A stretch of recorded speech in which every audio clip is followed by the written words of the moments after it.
మూడు రోజులుగా చిలీని అతలాకుతలం చేస్తున్న కార్చిచ్చు ఇంకా చల్లారలేదు. ఇప్పటి వరకు 112 మంది మరణించారు, వేలాది మంది గాయపడ్డారు, వందలాది ఇళ్లు అగ్నికి ఆహుతయ్యాయి. దాదాపు 1600 మంది పూర్తిగా నిరాశ్రయులయ్యారు. 1931లో స్థాపించిన ప్రఖ్యాత బొటానికల్ గార్డెన్ కాలి బూడిదైంది.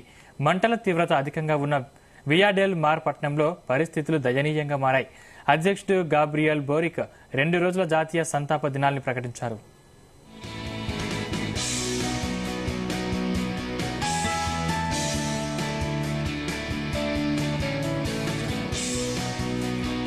పెద్ద ఎత్తున చెలరేగుతున్న మంటలు, దట్టమైన పొగ నేపథ్యంలో చాలా మంది ఇళ్లలోనే చిక్కుకుపోయారు.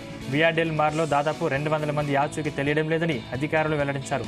మృతుల సంఖ్య మరింత పెరిగే అవకాశం ఉందని గాబ్రియల్ బోరిక్ తెలిపారు.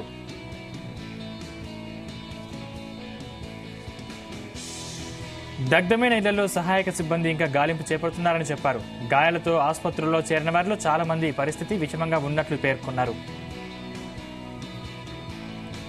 వియా డెల్ మార్ పట్టణం ఉన్న వల్ఫరెజో రీజియన్ గవర్నర్ రెడ్రిగో కార్చిచ్చులపై అనుమానం వ్యక్తం చేశారు. ఇది కావాలనే ఎవరు చేసిన పనిగా ఉందని తెలిపారు. ఒకేసారి 4 ప్రాంతాల్లో మంటలు చెలరేగడం అనేక అనుమానాలకు తావిస్తోందని చెప్పారు. దీనిపై పూర్తి దర్యాప్తు జరిపి నిజాలను వెలికి తీస్తామన్నారు.